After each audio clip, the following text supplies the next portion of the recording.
Hi, welcome back. Hi. All right, are you ready to get into some singing? We'll start singing earlier this time. Yeah.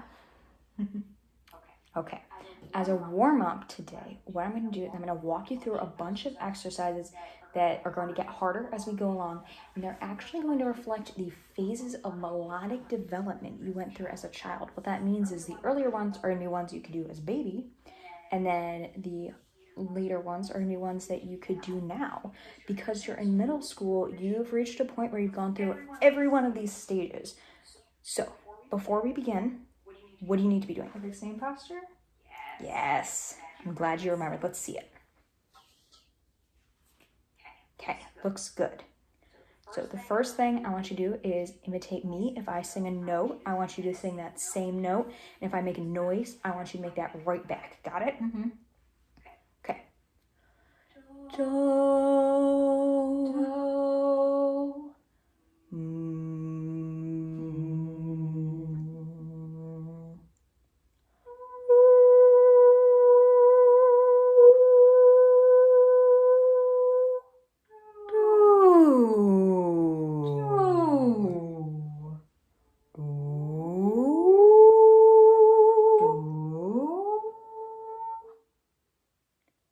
Da-da-da-da-dum. Da-da-da-da-dum.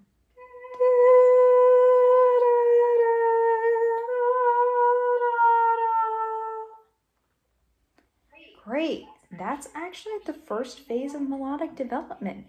Even though there isn't really a melody, you're still hearing and matching notes. What age do you think you were when you started to be able to do that? Like 3? Actually, you could do that before you were 6 months old. Oh. Yeah, it's pretty crazy. Babies who are born with the ability to hear can recognize and match pitch. And once they reach 6 months, they start to get an idea of what melody sounds like in their culture. Because we're in a Western country, we think of melodies as based on major or minor keys, like the scales we sang at your last lesson for doing the range check. And in some cultures, the music is based on pentatonic scales, like do, re, mi, sol, la, sol, mi, re, do.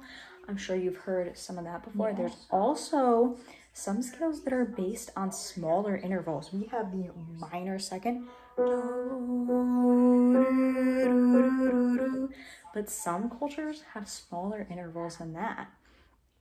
And babies can recognize those differences very early on, and they know which ones belong to their culture. It's super cool. Okay, next exercise, I want you to sing Twinkle, Twinkle, Little Star. Twinkle, twinkle, little star, how I wonder what you are. Up above the world so high, like a diamond in the sun. Twinkle, twinkle, little star, how I wonder what you are. Okay, now sing Baba Black Sheep. Baba, black sheep, have you any wool? Yes, sir, 3 bags full. 1 for my master, 1 for the dame, 1 for the little boy who lives down the lane. Baba, black sheep, have you any wool? Yes, sir. What did you notice? They're the same. Well, like, not the words. Yeah, they have the same notes. So what does that mean about the shape of the song? It's the same. Yeah, they have the same shape, they have the same contour. If I asked you to sing any other nursery rhyme, it would have had different notes, and therefore it would have had a different contour. Hearing when melodic contours are the same or different and recognizing the intervals in the contour of the song is actually something children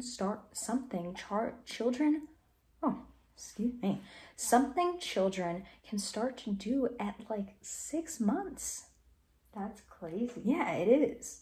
So now we're going to do something a little different. This doesn't have to do with the stages of melodic development we've been talking about, but it does have to do with what you just learned. I'm going to sing a scale, and I want you to sing it back to me the same way. Do, re, mi, fa, sol, la, sol, la, ti, do, re, do. Do, re, mi, fa, sol, la, sol, la, ti, do, Great. What can you tell me about how we sang that scale? same contour in each section? Exactly. Melodies or fragments of music, like in the scale, can have the same contour, even if the notes aren't exactly the same, like in Mary Had a Little Lamb and Baa Baa Black Sheep. It's the shape that matters. And when a song or scale, like we just did, repeats the same contour over and over with different notes, it's called a sequence. And they can go up and down too. Like we could have done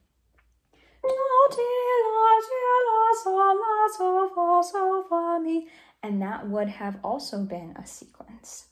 They can also move by more than just a step. We could have done do, mi, re, fa, mi, sol, and that would have been a sequence of thirds.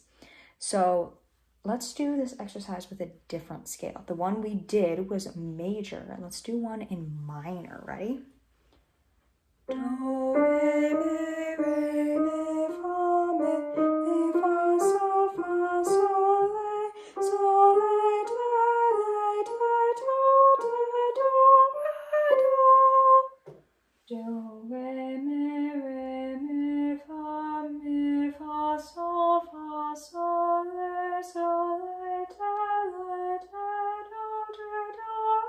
Yeah, the top's a little tricky.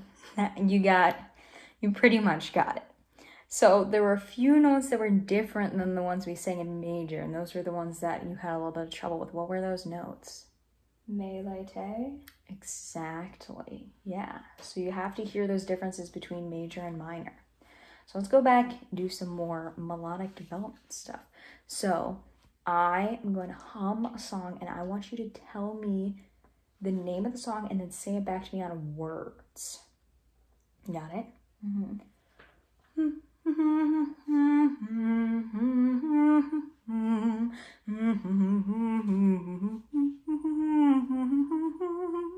That's Puff the Magic Dragon.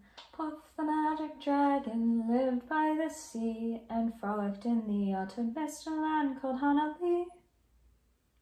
Yes, nice job. Do you know the other words to the other verses? Yeah. All right, what I want you to do is keep singing and show me the contour with your body. So go up. Yes, but you want to avoid saying that the music goes up and down because that can be confusing. But that's what it does.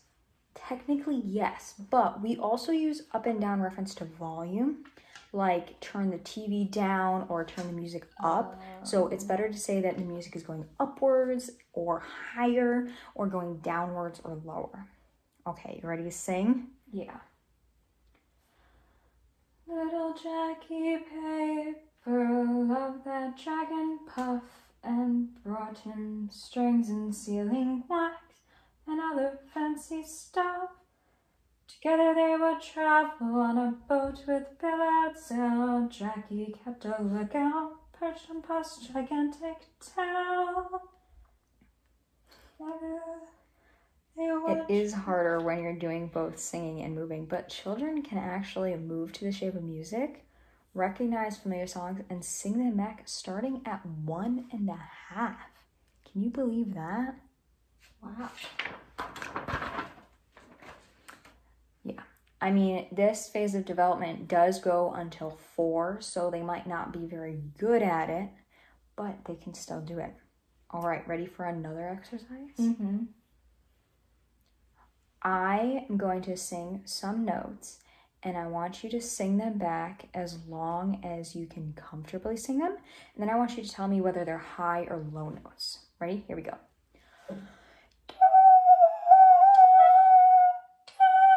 It's high. Do. It's like middle. Do. Higher. Do. That's low. Do. That's so low. Do. Middle. Yeah. I like that you're showing me as well as telling me. Let's try something a little different. I'm going to sing an interval, and then I want you to sing it back. And then I'm going to sing another, and I want you to sing that back again. And then tell me if they're the same or different. Got it? Mm-hmm. Okay. Do, do, Do, do, do, do, do, do, do, do. So the first two, were they the same or different? Same. How about the second two? Same. Again. Okay. Do, do, Do, do, do, do. do. Those are different. Yeah. Yeah, nice. That was easier than you expected, wasn't it? Yeah. These are exercises that children can actually do at age 4, but this goes until 8, so they might not be very good at it. They'd probably be better at it in the actual context of a song, but that's around the age when children start to not just hear music and sing it back, but understand high versus low and different intervals and what they mean. They also start to understand phrasing, like musical punctuation. And then that last phase from 8 to 12 is all about getting a better understanding of things we've already talked about.